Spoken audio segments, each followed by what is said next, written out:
नमस्कार विद्यार्थी मित्रांनो, चला तर आज आपण इतिहास या पुस्तकामधील नागरिक शास्त्रामधील पाठ दुसरा समाजातील विविधता हा बघणार आहोत.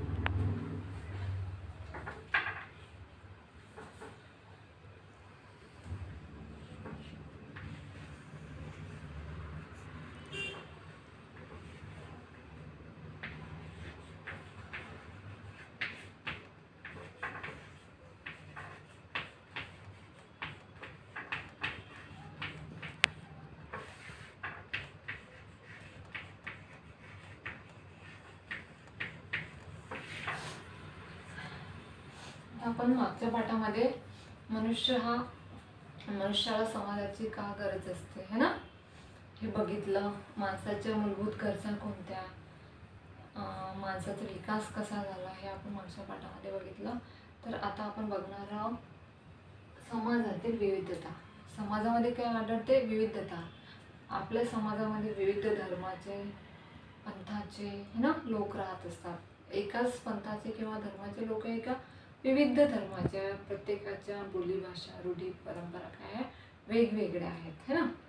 तर विविधता हीच आपली ताकद. त्याच्यामध्ये मुद्दा आहे 2.1 विविधता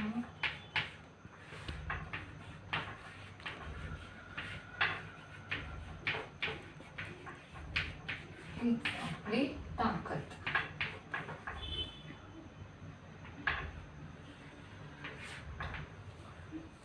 विविधता हीच आपली काय असते? ताकद असते. आता भारतीय समाजामध्ये अनेकविध भाषा, धर्म, संस्कृती, चालीरीती, परंपरा आहेत है ना. वेगवेगळ्या धर्माचे लोक इथे भारतामध्ये गुण्यागोविंदाने नांदत आहे. कोणाला कशाही बंधन नाही आहे. सगळे जण म्हणजे सगळ्यांना स्वतंत्र, राज्यघटनेने स्वतंत्र दिलेलं आहे की तो कोणत्याही धर्माला स्वीकारू शकतो, कोणत्याही धर्माला मानू शकतो है ना, कोणत्याही देवाची पूजा वगैरे करू शकतो, कोणतीही भाषा बोलू शकतो है ना. राज्यघटनेने माणसाला सगळ्या गोष्टीचं काय दिलं आहे? मूलभूत अधिकार प्रदान केलेले आहे आणि त्याला स्वातंत्र्य दिलेलं आहे. ही विविधता आपले सांस्कृतिक वैभव आहे. आणि ही जी विविधता आहे हे काय आपले सांस्कृतिक वैभव आहे. मराठी, कन्नड, तेलुगू, बंगाली, उर्दू है ना, पाली, त्याच्यानंतर अशा अनेक भाषा बोलणारे लोक काय असतात आपल्या आजूबाजूला असतात. ते वेगवेगळ्या पद्धतीने सणवार उत्सव साजरे करतात है ना. त्यांचे अनेक पूजा, त्यांचे सणवार काय असतात वेगवेगळे असतात. ते त्यांच्या धर्मानुसार काय करतात? साजरे करतात. तर कोणी कोणाला रोकटोक करू शकत नाही. त्यांच्या पूजा उपासनेच्या चालीरीती काय असतात? वेगवेगळ्या असतात. विविध ऐतिहासिक वारसा असलेले प्रदेश आपल्या देशात आहेत. आणि आपल्या देशामध्ये विविध ऐतिहासिक वारसा असलेले प्रदेश सुद्धा आहेत. जसे की अजिंठ्याच्या लेण्या है ना. हे काय आहे? हा आपल्या देशाला दिलेला एक वारसा आहे. अजिंठ्याच्या लेण्या, जसे की ताजमहल, लाल किल्ला, कुतुब मिनार है ना. हे काय आहे? आपले ऐतिहासिक वारसा आहे. त्यांच्यातील विविधतेची देवाणघेवाण आहे. आपल्या देशातील हे विविध समूह वर्षानुवर्षे एकत्र राहत असल्यामुळे त्यांच्यात एकतेची भावना निर्माण झालेली आहे. भारतीय समाजातील एकता यातूनच दिसून येतो. त्याच्यामध्ये विविधता हीच आपली ताकद. विविध समूहाच्या बरोबर राहणे म्हणजे अस्तित्व अनुभवणे है ना. विविध समूहाच्या बरोबर राहतो आपण है ना, तर आपल्याला काय होतं? अस्तित्व अनुभवणे होय. अशा अस्तित्वामुळे आपल्याला सामंजस्य वाढते. त्यामुळे परस्परांच्या चालीरीतीशी व जीवन पद्धतीशी आपली काय होते? ओळख होतो. सगळ्यांच्या चालीरीती आणि जीवन पद्धती काय असते? वेगवेगळी असते. आणि आपल्या अवतीभोवती राहण्यामुळे आपल्याला त्यांची जीवन पद्धती सुद्धा कळू लागते. आपण एकमेकांच्या जीवन पद्धतीचा आदर करायला शिकतो आणि आपण इतर समाजाच्या जीवन पद्धतीचा सुद्धा आदर करायला शिकतो. यातून समाजात एकोपा वाढते. आणि याच्यामुळेच काय होते? समाजामध्ये एकोपा वाढते. सामाजिक एकोपामुळे आपण नैसर्गिक व सामाजिक आपत्तीचा सामना करू शकतो, है ना. सामाजिक एकोपामुळे जे काही नैसर्गिक आपत्ती येते त्याचा काय करू शकतो आपण, सामना करू शकतो एकोप्याने राहून. सेकंड पॉइंट आहे धर्मनिरपेक्षतेचे तत्व.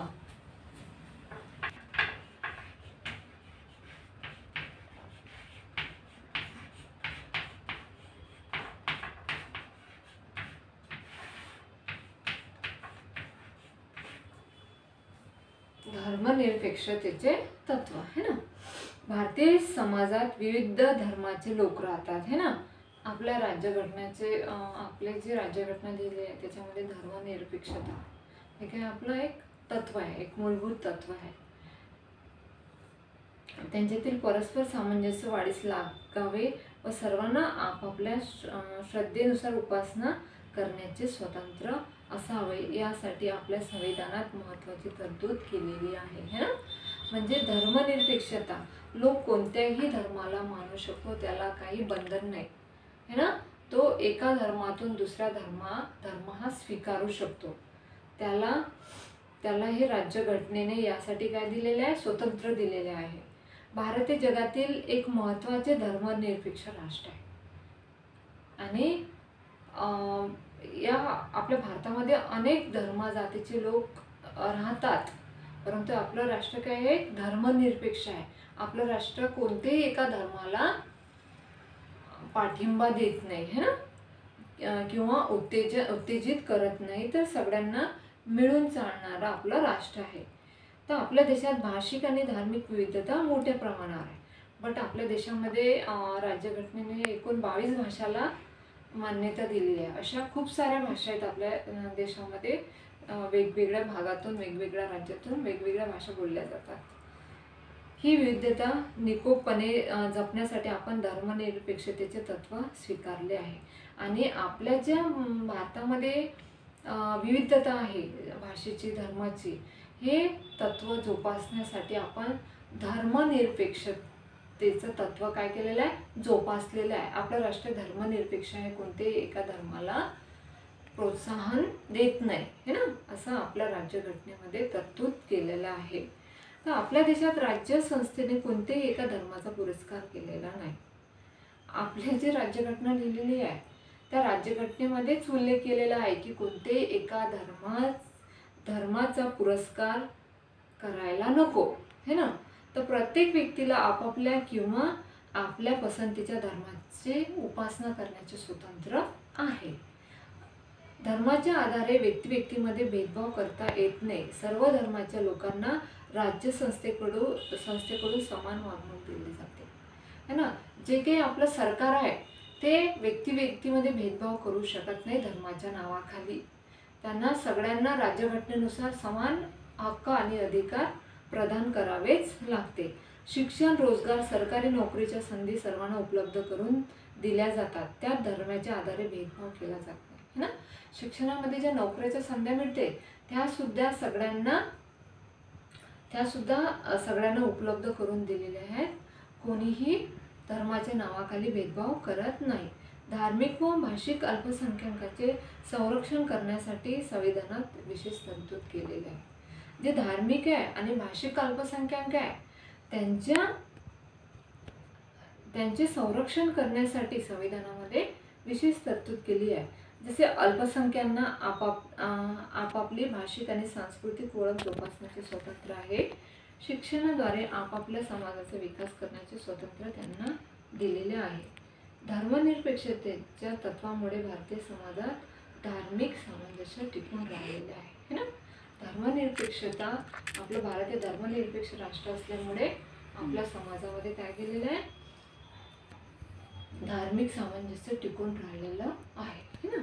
नंतरचा पॉइंट आहे आपल्या जडणघडणीतील समाजाचा भाग.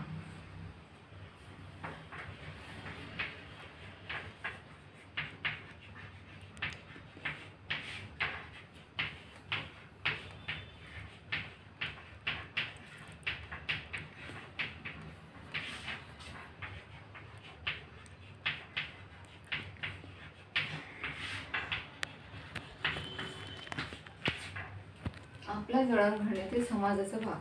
समाजात राहून आपण काय शिकतो, कोणते गुण आत्मसात करतो, आपल्या जडणघडणी समाज कशी मदत करतो ते आपण समजावून घेऊया. त्याच्यामध्ये पहिला मुद्दा कोणता आहे? सहकार्य. कोणताही समाज व्यक्ती आणि समूहातील परस्पर सहकार्यावर आधारलेला असतो. व्यक्तीमध्ये सहकार्य असल्याशिवाय समाज अस्तित्वात राहू शकत नाही. व्यक्ती काय करतो? एकमेकाला मदत करतो, सहकार्य करतो, त्याच्यामुळेच तो समाजामध्ये अस्तित्वात राहत असतो. परस्पराच्या अडचणी व प्रश्न सोडवण्यासाठी परस्परांना मदत करणे व देवाणघेवाण करणे म्हणजे सहकार्य आहे ना. एकमेकांना आपण काय करत असतो? मदत करत असतो सुख दुःखात. यालाच काय म्हणतात? सहकार्य म्हणतात. आपल्या घरातील व्यक्तीमध्ये अशी वृत्ती नसेल तर जसे आपले कुटुंब टिकू शकत नाही तसे समाजाचे आहे. सहकार्याअभावी आपला विकास रखडेल, दैनंदिन जीवनही सुरळीत चालणार नाही. सहकार्यामुळे समाजातील परस्परावलंब अधिक निकोप होते. समाजातील सर्वांना समजावून घेता येतो. सर्व घटकांना बरोबर घेऊन जाण्याची एक तीव्र प्रक्रिया आहे. आता त्याच्यानंतरचा पॉईंट आहे सहिष्णुता आणि सामंजस्य. समाजामध्ये सहिष्णुता आणि सामंजस्य असणे हे सुद्धा गरजेचं आहे. समाजामध्ये जसे सहकार्य असते तसेच कधी कधी मतभेद, वाद आणि संघर्ष निर्माण होतात. व्यक्तीमधील मते, विचार आणि दृष्टिकोन जुळले नाही तर वाद, संघर्ष निर्माण होऊ शकतात. एकमेकांविषयी असणारे पूर्वग्रह किंवा गैरसमज हेही संघर्षाचे कारण असू शकते. दीर्घकाळ संघर्ष चालू ठेवणे हे कोणाच्याच हिताचे नसते है ना. समाजामध्ये व्यक्तीमध्ये वाद आणि संघर्ष होत असते. तर ते वाद आणि संघर्ष झाल्यामुळे काय होते? समाजाचे अहित होते, नुकसान होते. जर व्यक्तीमध्ये वाद चालू असले तर समाजाचे काय होते? नुकसान होते. आणि त्यांना तडजोड आणि समझोता याच्याद्वारे संघर्षाचे काय करावे लागते? निराकरण करायला शिकावे लागते. एकमेकांना समजून घेतले आणि सहिष्णु वृत्ती दाखवली तर संघर्ष मिटू शकतो है ना. तर सामंजस्यातून न कळतपणे आपण अनेक नव्या गोष्टी शिकतो, नवा विचार आत्मसात करतो. आपले सामाजिक जीवन अधिकाधिक समृद्ध बनायला त्याची मदत होते है ना. म्हणजे एकमेकाच्या ज्या काही मतभेद असतील त्याच्यामध्ये जर आपण सामंजस्य घडून आणले, सहिष्णुतेची भावना जर ठेवली तर आपल्यामध्ये मतभेद हे होतच नाहीत. आपल्यातील सहिष्णुता वाढते. सामाजिक स्वास्थ्य आणि शांतता टिकण्यासाठी ही सोपी पद्धत शिकण्याची संधी समाजामुळे मिळते. ठीक आहे. नंतरचा पॉईंट आहे विविध भूमिका पार पाडण्याची संधी. आपल्याला समाजामध्ये विविध भूमिका पार पाडण्याची संधी मिळत असते. समाजात आपल्या वाटेला अनेक भूमिका येतात. एक व्यक्ती अनेक भूमिका पार पाडत असते. अशा भूमिकेच्या काही जबाबदाऱ्या आणि कर्तव्य ठरलेली असतात. कुटुंबात आणि बाहेर आपण या भूमिकामुळे अनेकांशी जोडले जातो. आपल्या भूमिकामध्ये अनेकदा काय होत असतो? बदल होत असतो. विविध भूमिका म्हणजे आता एखादी स्त्री घरी काय असते? आई असते. स्कूलमध्ये गेली तर ती टीचर होते है ना. बँकेमध्ये गेली तर कर्मचारी होते. अशा विविध संस्थांमध्ये जेव्हा ती काम करते तेव्हा तिची भूमिका काय होते? बदलतात. आणि ती जिथे जाते तिथे तिचा रोल अगदी व्यवस्थितपणे काय करत असते? पार पाडत असते. समाजाचे नियमन. समाजाचे व्यवहार सुरळीतपणे चालावेत म्हणून काही नियमाची काय असते? आवश्यकता असते. पूर्वी समाजाचे बहुतांश नियमन बहुतांशी रूढी परंपरा यांच्याद्वारे होत असे. परंतु आधुनिक समाजाचे नियमन रूढी परंपरेबरोबरच कायद्याने करावे लागते है ना. आधी काय होत होते? जे समाजामध्ये नियम लागू केले होते रूढी परंपरानुसार चालत होते. पण आता बदलले. जो कायदा सांगतो आपल्याला त्याच नियमानुसार आपल्याला चालावं लागतो. रूढी परंपरा संकेत इत्यादीपेक्षा कायद्याचे स्वरूप काय असते? वेगळे असते. या सर्व बाबींच्या आधारे आपल्या समाजाचे नियमन अनेक संस्था व संघटना करतात. स्थानिक पातळीवर असणाऱ्या शासन संस्थाही समाज नियमांच्या कार्यात महत्त्वाची भूमिका पार पडत असते. अशा प्रकारे समाजाचे नियम है ना कायद्याने लावून दिलेले आहे. आधी पूर्वी जे होते ते काय होते? रूढी परंपरा त्या पुढे चालत होत्या. पण आता जो कायदा सांगते आपल्याला त्यानुसारच आपल्याला समाजामध्ये राहावं लागते. ठीक आहे. तर इथे आपला लेसन, आपला जो पाठ आहे हा संपलेला आहे. त्याच्यामध्ये काही स्वाध्याय आपण बघणार आहोत. तर विविध समूहाच्या बरोबर राहणे म्हणजे अनुभव आहे. कशाचा अनुभव? सह अस्तित्वाचा, है ना. आपण जेव्हा समाजासोबत राहतो तेव्हा आपल्याला सह अस्तित्वाचा काय होतो? अनुभव होतो. भारत हे जगातील एक महत्त्वाचे राष्ट्र आहे. कशाचे राष्ट्र आहे?